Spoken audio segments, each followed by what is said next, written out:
ᱚᱱᱠᱟᱱ ᱠᱚ ᱡᱚᱴᱟᱣ ᱟᱠᱟᱫ ᱠᱚᱣᱟ ᱱᱩᱠᱩ ᱫᱚ ᱠᱟᱛᱷᱟ ᱫᱚ ᱦᱩᱭᱩᱜ ᱠᱟᱱᱟ ᱠᱚᱲᱟ ᱠᱚ उनको तो मिमिटा अंधेर में पिटेव लगती करना नुकु तो नोआना सेंगेल अभियान तो एकदम निर्दुक दाल कोमा नोंका दाल कोमा तो मैंने ओना तो आको आलो को बढ़ाया करना चेन लगित को दाल के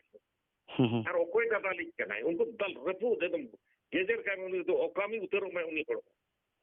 सानाम को तलाते लासाढ़ेर सगुन जोहार नॉय किछि दिन लहारे आसेका ओडिशा संगठन रिन सुंदर मोहन हेम्ब्रम आर लखन माझे तिकिना आदिवासी सेंगेल अभियान विरोध रे ऑडियो वॉइस कॉल रिकॉर्डिंग बन आंजम अकाद गया ओना रेनांगे सोशल मीडिया रे viral Okan Virendra Kumar Baske तिकिना viral message देलाबन बड़ाई लगे आदिवासी सेंगेल अभियान आजा मिशन इदी कते समाज लहांती लगिद आयमा लेकान परिवर्तन अगुई लगिद छुटू मेना अकादे आदिवासी समाज रिन रचनात्मक विचारधारा दोहय होड़ आदिवासी सेंगेल अभियान कमी को आयमा को कुसिया कना आदिवासी सेंगेल अभियान आजा मिशन तलाते माझी सोसासान व्यवस्था रे नासेना परिवर्तन धर्म अरिचली रे निसरिया बांग व्यवहार आंधापतियो आर निसन्यु खन सहारे तहन एमान व्यापक सामाजिक धार्मिक आर सांस्कृतिक परिवर्तन एक खोजक कना ना को परिवर्तन ते आदिवासी समाज केटेज नापाय आर बंचाव तहना ना परिवर्तन रे हड़ को गड़ो कान गया आर आदिवासी सेंगेल अभियान आजा कमी लहासेन मांग सेनोक कान गया आदिवासी समाज रिन समाज दुलाड़िया को आदिवासी सेंगेल अभियान जुमित आर जितकर मिशन अड़ी को कुसिया कना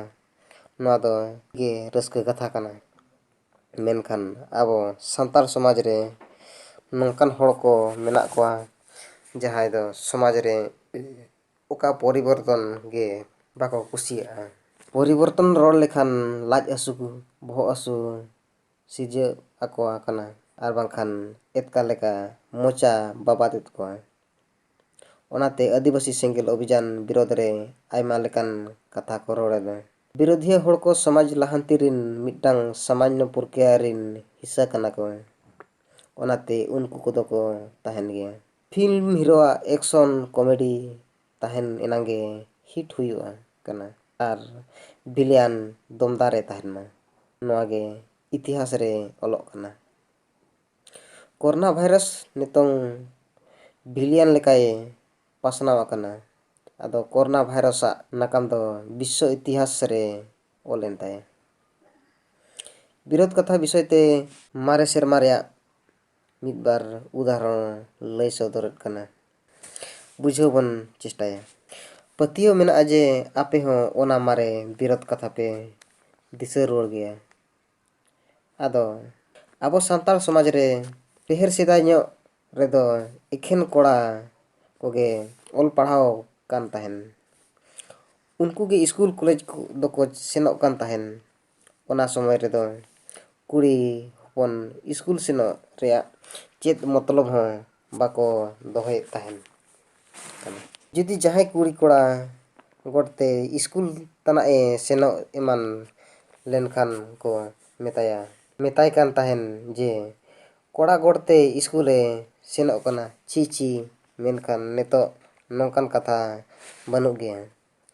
समय सला ते हड़ को मन जीवी परिवर्तन हुईन ताको गया उनका गे साइकिल चला हो एखेन कोड़ा गिद्रा परिवहन लेकाते मने लेदा कुड़ी हपन स्कूल सेनो आर साइकिल चलाओ दो हाड़ाम हड़ को अड़ी विरोध ए तहन मेना को जे साइकिल दो कोड़ा गिद्रा गे को चलावा कुड़ी गिद्रा दो बांग मेनखान नेतों आदिवासी संताल समाज कुड़ी हपन कोड़ा गोट रे को तहन कना कोड़ा लेका को चक्री कना सेनो कना आर रेल बस कार जहाज एमान गाड़ी को चलाव कना नेतो उनको विरोधी जतो उनको को आत उतरेना ओकोय हो नित बाको विरोध चेदा से नेतो होड़ा सोच परिवर्तन हुईना उनका गे आर ᱟᱵᱚ ᱥᱟᱱᱛᱟᱲ ᱥᱚᱢᱟᱡᱽ ᱨᱮ ᱱᱟᱣᱟ ᱱᱟᱣᱟ ᱡᱤᱱᱥ ᱯᱮᱱᱴ ᱴᱤ ᱥᱟᱨᱴ ᱮᱢᱟᱱ ᱮᱢᱟᱱ ko ᱠᱩᱲᱤ ᱦᱚᱯᱚᱱ ᱠᱚᱠᱚ ᱦᱚᱨᱚᱜ ᱞᱮᱫᱟ ᱩᱱ ᱚᱠᱛᱚ ᱦᱚᱸ ᱥᱟᱱᱛᱟᱲ ᱥᱚᱢᱟᱡᱽ ᱨᱮᱱ ᱦᱚᱲ ᱟᱭᱢᱟ ᱵᱤᱨᱳᱫ ᱞᱮᱜᱼᱟ᱾ ᱩᱱᱠᱩ ᱵᱟᱝ ᱵᱤᱪᱟᱹᱨ ᱞᱮᱠᱟᱛᱮ ᱠᱩᱲᱤ ᱦᱚᱯᱚᱱᱟᱜ ᱦᱚᱨᱚᱜ ᱵᱟᱸᱫᱮ ᱫᱚ ᱥᱟᱹᱲᱤ ᱟᱨ ᱡᱮᱠᱮᱴ ᱠᱟᱱᱟ᱾ ᱢᱮᱱᱠᱷᱟᱱ ᱛᱮᱦᱮᱧ ᱦᱚᱨᱚᱜ ᱵᱟᱸᱫᱮ ᱨᱮᱭᱟᱜ ᱵᱤᱨᱳᱫ ᱟᱵᱚ ᱥᱚᱢᱟᱡᱽ ᱨᱮ ᱵᱟᱹᱱᱩᱜ ᱜᱮᱭᱟ᱾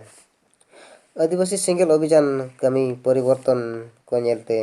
ᱥᱩᱱᱫᱚᱨ ᱢᱳᱦᱚᱱ ᱦᱮᱢᱵᱨᱚᱢ ᱟᱨ ᱞᱚᱠᱷᱢᱚᱬ ᱢᱟᱹᱡᱷᱤ ᱛᱤᱠᱤᱱᱟᱜ ᱠᱚᱛᱷᱤᱛ ᱚᱰᱤᱭᱳ ᱨᱮᱠᱚᱨᱰᱤᱝ ᱜᱟᱞᱢᱟᱨᱟᱣ ᱨᱚᱯᱚᱲ ᱨᱮ ᱦᱤᱸᱥᱟᱹ ᱢᱟᱨᱯᱤᱴ ᱫᱟᱞ ᱨᱮᱭᱟᱜ ᱠᱤᱱ ᱠᱟᱛᱷᱟᱜ ᱠᱟᱱ